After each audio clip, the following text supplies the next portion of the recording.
YouTube? It's your boy Dewan here, back with another video for you guys from Doug in Exile. Make sure you guys like the channel, make sure you guys subscribe to the channel, make sure you comment down below, and make sure you check out Doug in Exile in the description. Let's get to the video for you guys. John McAfee in Fulton County, Georgia, has rejected Trump's free speech claim. We'll get into the headline over at CNN. Welcome to Doug in Exile. This is where the happy patriots are. It's not the end. There's a lot more lines for Trump still to pursue, which is fine. And we'll also hear from Steve Sadow, his response to this judge's decision. First, here's the headlines. There's one from Yahoo. Judge rejects Trump free speech challenge to Georgia 2020 election case.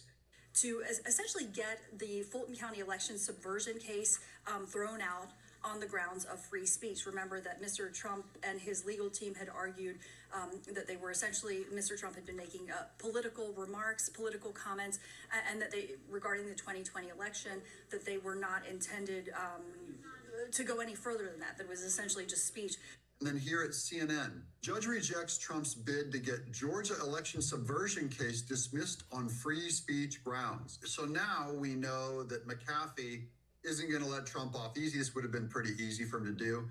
CNN and Atlanta area judge on Thursday upheld the criminal indictments against former President Donald Trump in Georgia, rejecting the argument that Trump's efforts to overturn the 2020 election were protected under the First Amendment, under his right to political free speech. Quote, defense is not presented, nor is the court able to find any authority that the speech and conduct alleged is protected political speech. Fulton County Superior Court Judge Scott McAfee wrote in his order, McAfee's ruling is the latest step inching the state racketeering case against Trump forward.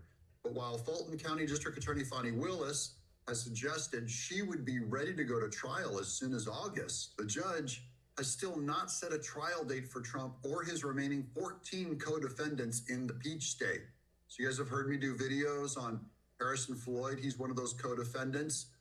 The decision comes as some of Trump's fellow defendants consider seeking a gag order against Willis after she has made public comments about the case. So, correct me if I'm wrong, we all are entitled to the right of free speech. Whether we're in the court, whether we're outside, whether we're anywhere, we always have the right to free speech. But you let me know if I'm wrong. You guys let me know what you think. So this case could continue going even if they remove Fani Willis. I don't think so, but that's another prong of attack. This is going through the court. That would be ideal.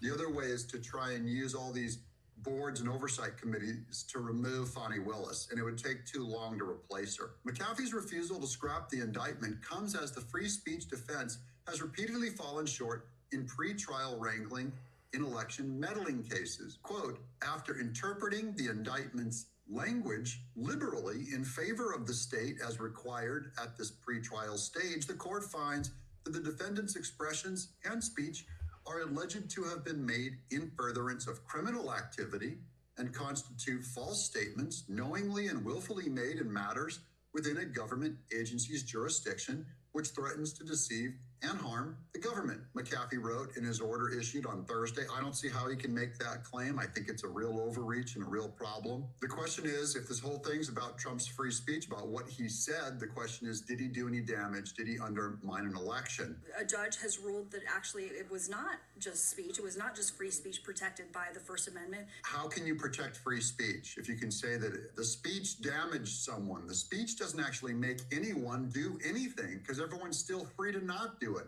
How do you explain the millions of people that didn't do what Trump said, or if Trump went to Raffensperger and said, find me these votes, find me those missing votes? Why did he not do it? Because it proves that Trump's speech does not force someone to do anything. So how can he be criminally liable? McAfee previously rejected similar First Amendment challenges from other defendants in the Georgia case, federal election interference case.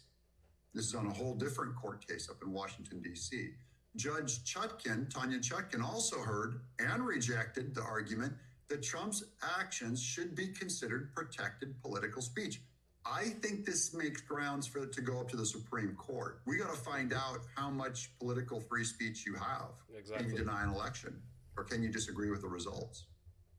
The Fulton County District Attorney's Office declined to comment on Thursday's order from McAfee. Trump's Georgia lawyer, Steve Sadow, and we have a tweet from him in just a minute, said in a statement that Trump and other defendants respectfully disagree with the ruling and will explore their options. Okay, and then here's a real quick ending of that CNN article. Donald Wakeford, a Fulton County prosecutor, said the First Amendment argument should be heard by a jury rather than decided in pre-trial motions, which is like deciding on it before it even goes to court. He also insisted Trump was charged because his election lies were, quote, employed as part of criminal activity with criminal intentions, unquote. And I don't see how you can say that this is a crime, criminal activity, nor can they know his intentions were that he knew it was a crime. That's the whole point of asking the question. He's saying, like, who actually won? How can that be a crime? How can they know his intent was to do something illegal? Projection, Your Honor. And then here's Steve Sadow on Twitter. My statement as lead defense counsel for President Trump in the Fulton County, Georgia case, we respectfully disagree with Judge McAfee's order, in parentheses, refusing to dismiss the indictment, and will continue to elevate our options regarding the First Amendment challenges.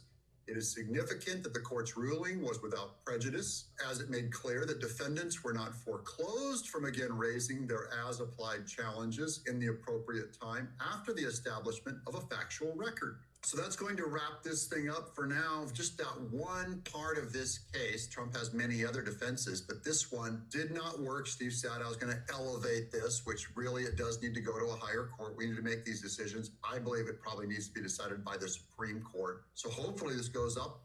I mean, wholeheartedly, I agree with everything Doug just said, because from the looks of it, you have all these people that are on the case right now that are extremely biased against Trump.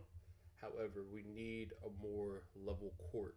So somebody that's going to hear everything from both sides and literally just let us know what's going on. Because I want my free speech protected. What do you guys think? First of all, is McAfee a straight shooter or is he dishonest? My sense is he's trying to be as safe as possible. And then does this go to a higher court? That's the other question. You guys have subscribed to the right channel. I mean, like I said, you guys pretty much heard my opinion throughout the video. Like, I feel like this needs to go higher, just solely based on the fact that it'll be heard from both sides as opposed to one side leaning toward the other and vice versa. You guys let me know what you think down in the comments. Make sure you guys go check out Doug in Exile. Make sure you subscribe to the channel and like the videos. Thank you. This is Dewan. I'll see you guys later.